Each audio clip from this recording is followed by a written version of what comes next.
नमो बुद्धाय। संस्कृति मंत्री श्रीमान गजेंद्र सिंह शेखावत जी, minority affairs minister Shri Kiran Rijiju जी, भंते भदंत राहुल बोधी महाथेरो जी, वेनरेबल चांगचुप छौदेन जी, महासंघ के सभी गणमान्य सदस्य, एक्सेलेंसीज, डिप्लोमेटिक कम्युनिटी के सदस्य, बुद्धिस्ट स्कॉलर्स, धम्म के अनुयायी, देवी और सज्जनों,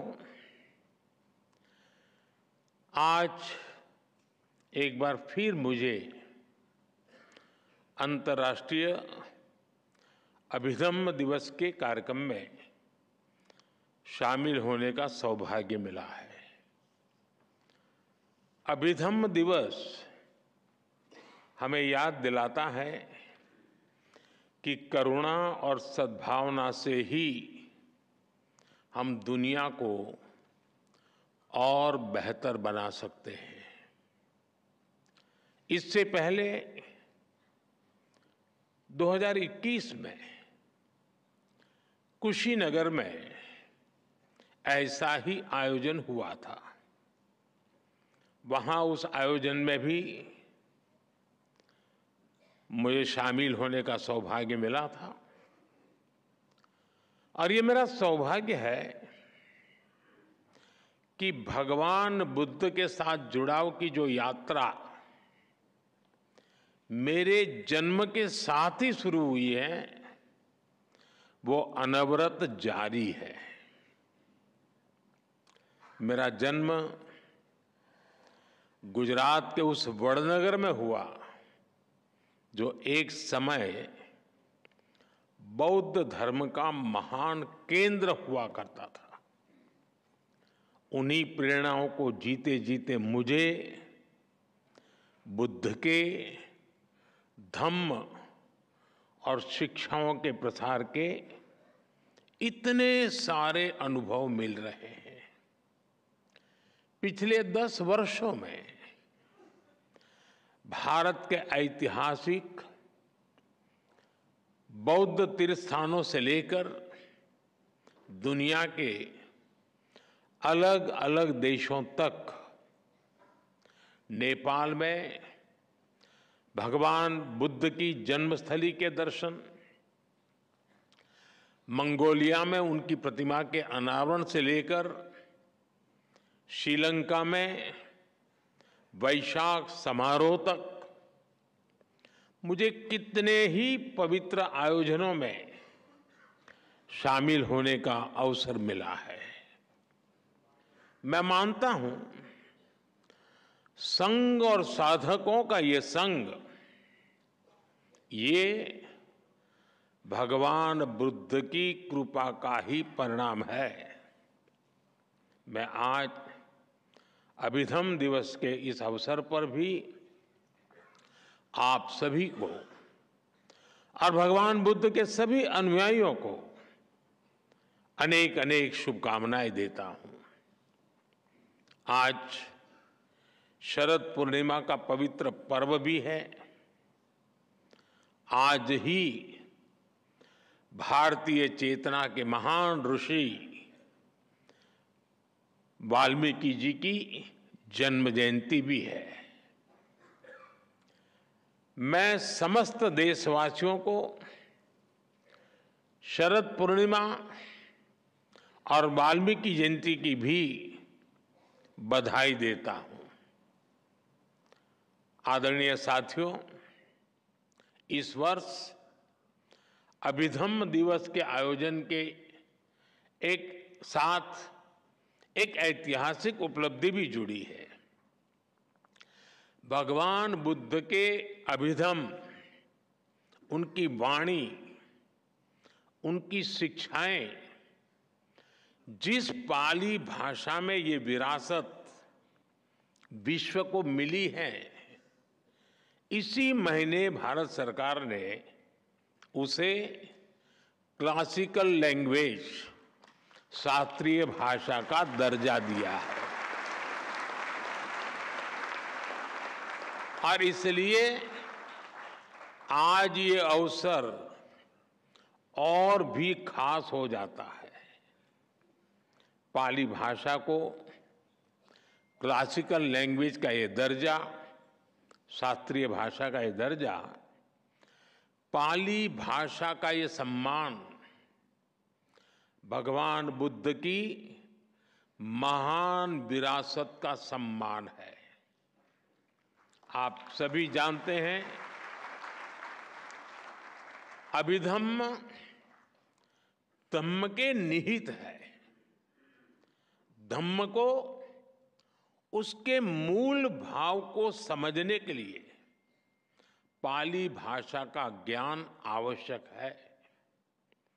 धम्म यानी बुद्ध के संदेश, बुद्ध के सिद्धांत। धम्म यानी मानव के अस्तित्व से जुड़े सवालों का समाधान। धम्म यानी मानव मात्र के लिए शांति का मार्ग। धम्म यानी बुद्ध की सर्वकालिक शिक्षाएं।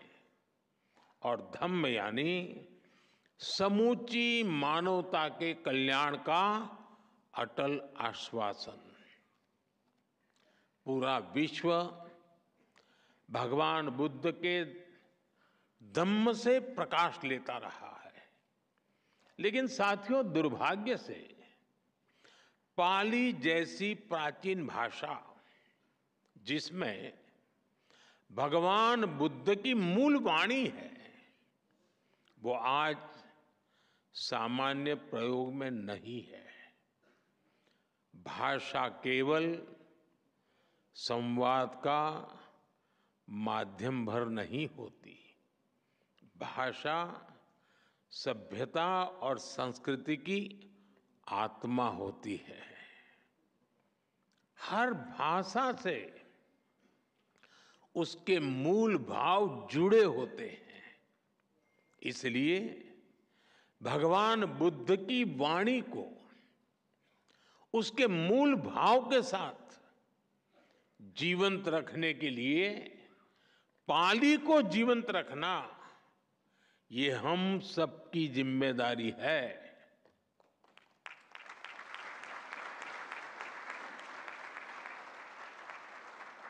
मुझे खुशी है कि हमारी सरकार ने बड़ी नम्रतापूर्वक ये जिम्मेदारी निभाई है। भगवान बुद्ध के करोड़ों अनुयायियों को, उनकी लाखों भिक्षुकों की अपेक्षा को पूरा करने का हमारा नम्र प्रयास है। मैं इस महत्वपूर्ण निर्णय के लिए भी आप सबको बहुत बहुत बधाई देता हूं।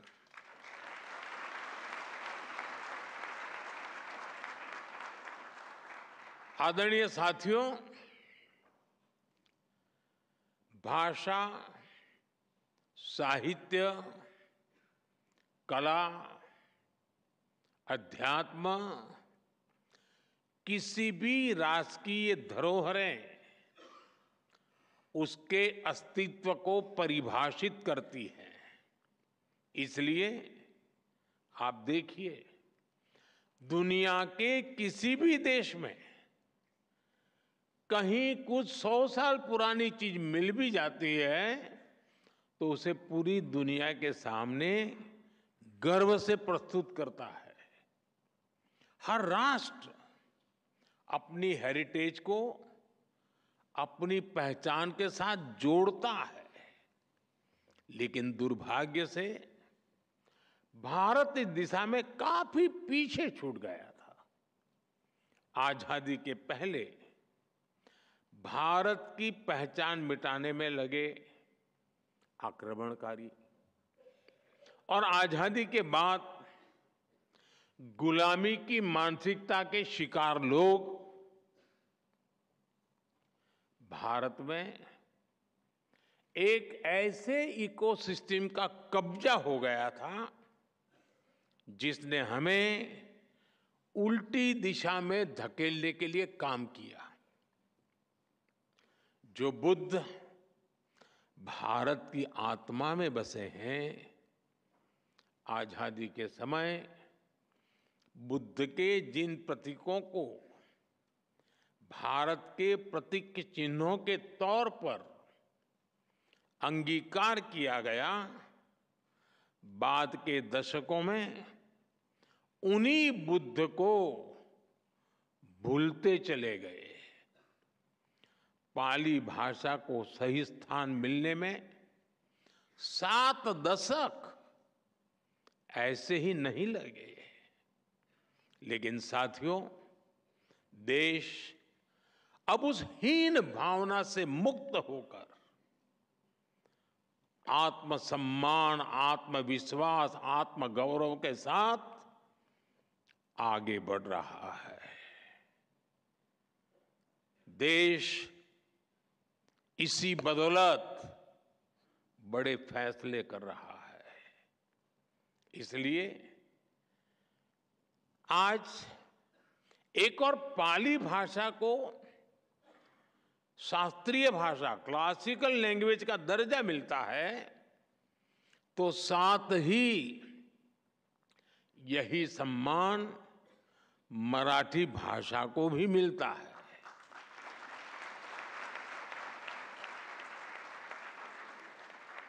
और देखिए कितना बड़ा सुभग संयोग है कि बाबा साहब आम्बेडकर से भी ये सुखद रूप से जुड़ जाता है। बौद्ध धर्म के महान अनुयायी हमारे बाबा साहब आम्बेडकर, पाली में उनकी धम्म दीक्षा हुई थी और वो स्वयं उनकी मातृभाषा मराठी थी। इसी तरह हमने बांग्ला, असमिया और प्राकृत भाषा को भी शास्त्रीय भाषा, क्लासिकल लैंग्वेज का दर्जा दिया है।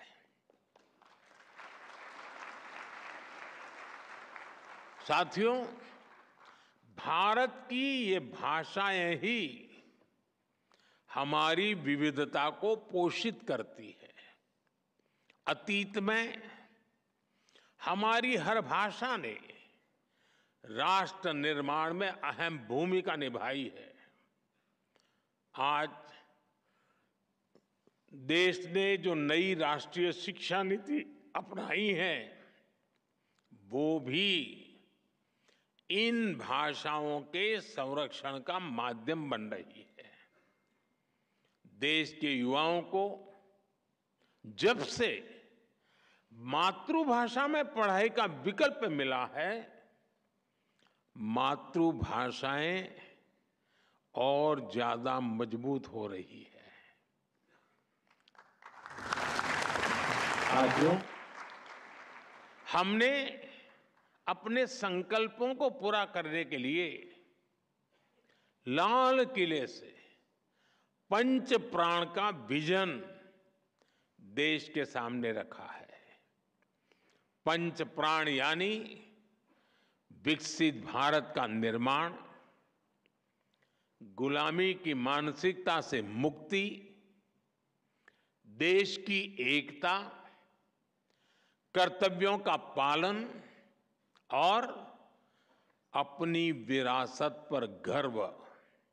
इसलिए आज भारत तेज विकास और समृद्ध विरासत के दोनों संकल्पों को एक साथ सिद्ध करने में जुटा हुआ है। भगवान बुद्ध से जुड़ी विरासत का संरक्षण इस अभियान की प्राथमिकता है। आप देखिए, हम भारत और नेपाल में भगवान बुद्ध से जुड़े स्थानों को बुद्ध सर्किट के रूप में विकसित कर रहे हैं। कुशीनगर में इंटरनेशनल एयरपोर्ट भी शुरू किया गया है। लुम्बिनी में India international centre for Buddhist culture and heritage का निर्माण हो रहा है। लुम्बिनी में ही बुद्धिस्ट यूनिवर्सिटी में हमने डॉक्टर बाबा साहब Ambedkar chair for Buddhist studies की स्थापना भी की है। बोधगया, श्रावस्ती, कपिलवस्तु, सांची, सतना और रीवा जैसे कई स्थानों पर कितने ही डेवलपमेंट प्रोजेक्ट चल रहे हैं। 3 दिन बाद 20 अक्टूबर को मैं वाराणसी जा रहा हूं, जहां सारनाथ में हुए अनेक विकास कार्यों का लोकार्पण भी किया जाएगा। हम नए निर्माण के साथ साथ अपने अतीत को भी सुरक्षित कर रहे हैं। पिछले 10 वर्षों में हम 600 से ज्यादा प्राचीन धरोहरों, कलाकृतियों और अवशेषों को दुनिया के अलग अलग देशों से वापस भारत लाए हैं। 600 से ज्यादा। और इनमें से कई अवशेष बौद्ध धर्म से संबंधित है। यानी बुद्ध की विरासत के पुनर्जागरण में भारत अपनी संस्कृति और सभ्यता को नए सिरे से प्रस्तुत कर रहा है।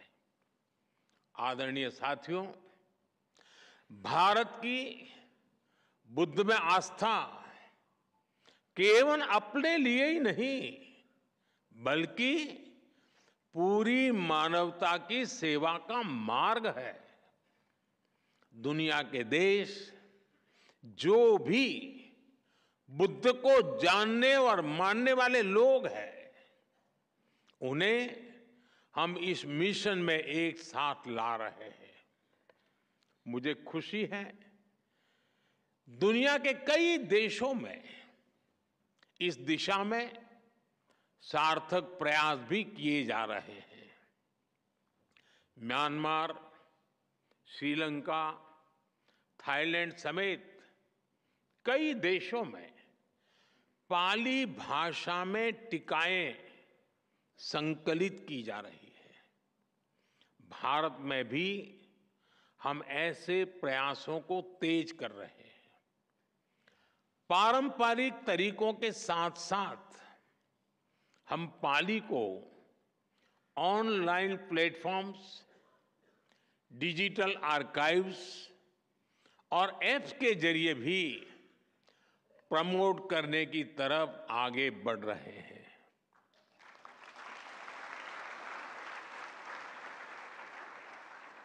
भगवान बुद्ध को लेकर मैंने पहले भी कहा है, बुद्ध बोध भी है और बुद्ध शोध भी है।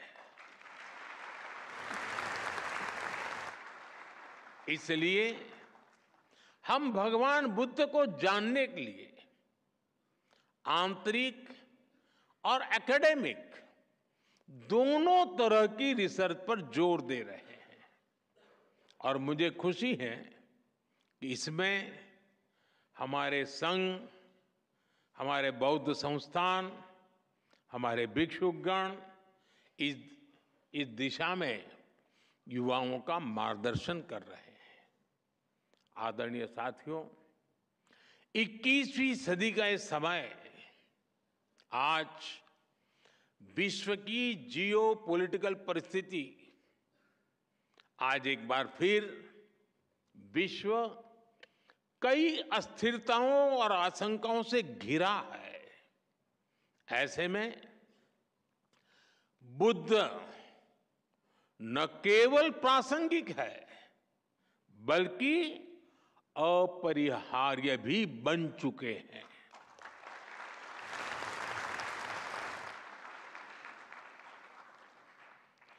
मैंने एक बार यूनाइटेड नेशंस में कहा था, भारत ने विश्व को युद्ध नहीं बुद्ध दिए हैं।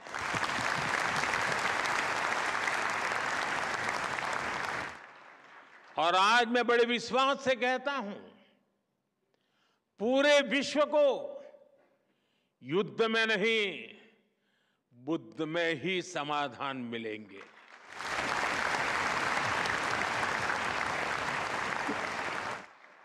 मैं आज अभिधम्म पर्व पर पूरे विश्व का आह्वान करता हूं, बुद्ध से सीखिए, युद्ध को दूर करिए, शांति का पथ प्रशस्त करिए, क्योंकि बुद्ध कहते हैं नत्थि संति परम सुखम, अर्थात शांति से बड़ा कोई सुख नहीं है।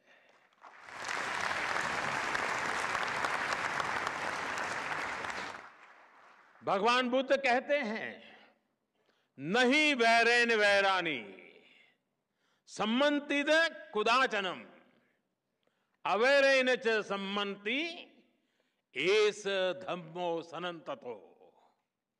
वैर से वैर, दुश्मनी से दुश्मनी शांत नहीं होती।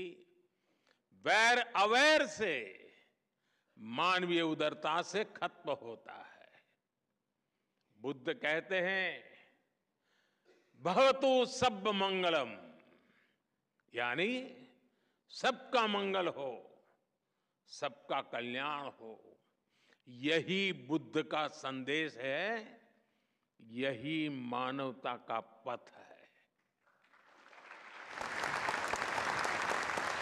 आदरणीय साथियों, 2047 तक के ये 25 वर्ष का कार्यकाल, इस 25 वर्ष को अमृत काल की पहचान दी है। अमृत काल का ये समय भारत के उत्कर्ष का होगा। ये विकसित भारत के निर्माण का कालखंड होगा।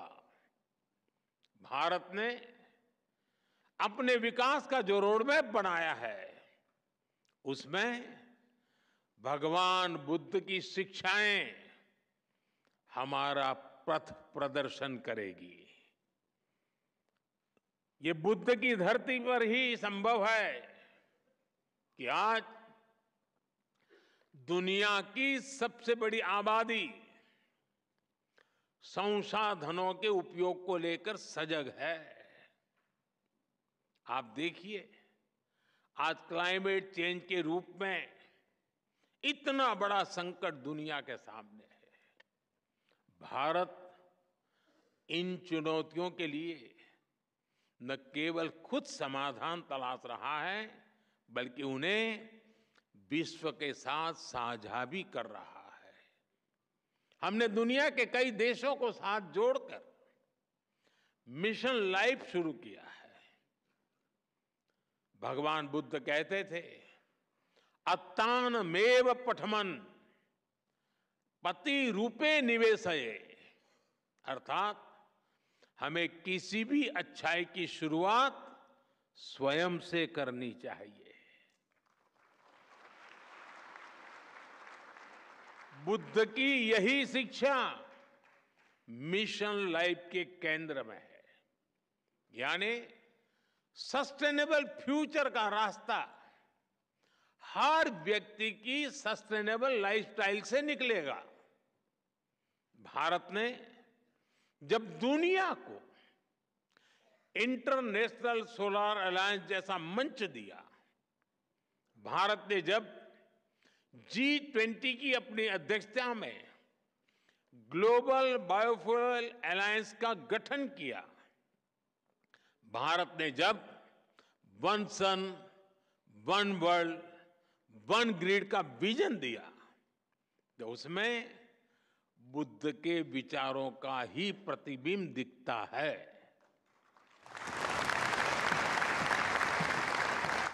हमारा हर प्रयास दुनिया के लिए सस्टेनेबल फ्यूचर को सुनिश्चित कर रहा है।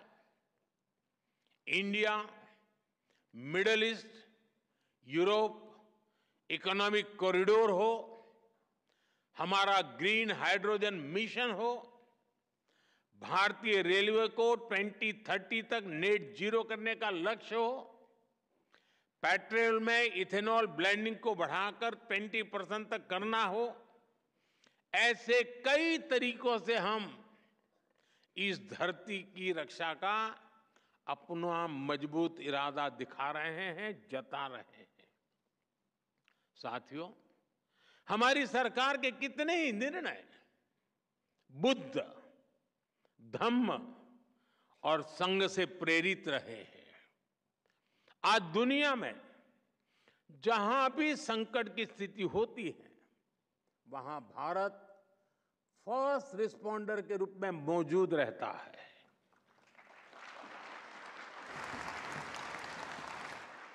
यह बुद्ध के करुणा के सिद्धांत का ही विस्तार है।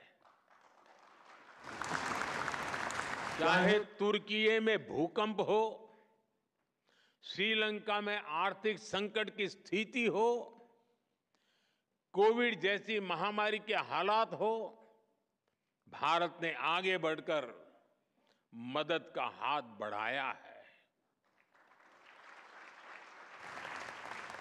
विश्व बंधु के रूप में भारत सबको साथ लेकर चल रहा है।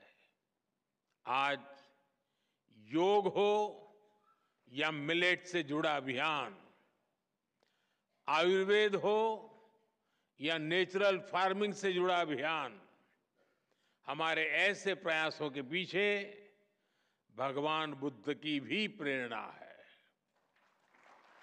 आदरणीय साथियों, विकसित होने की तरफ बढ़ रहा भारत अपनी जड़ों को भी मजबूत कर रहा है।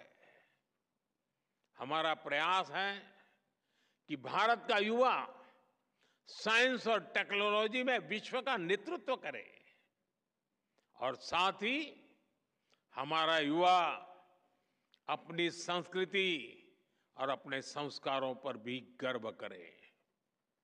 इन प्रयासों में बौद्ध धर्म की शिक्षाएं हमारी बड़ी मार्गदर्शक है।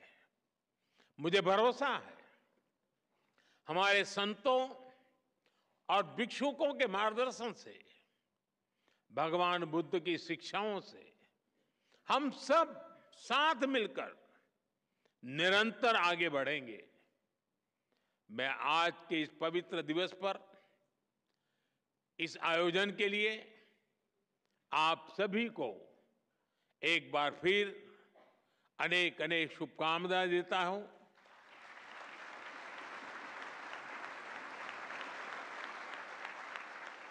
और पाली भाषा शास्त्रीय भाषा बनने के गौरव के साथ साथ उस भाषा के संरक्षण संवर्धन के लिए हम सबकी एक सामूहिक जिम्मेवारी भी बनता है। उस संकल्प को हम लें, उसे पूरा करने का प्रयास करें। यही अपेक्षाओं के साथ मैं फिर एक बार आप सबका बहुत बहुत धन्यवाद करता हूं। नमो बुद्धाय।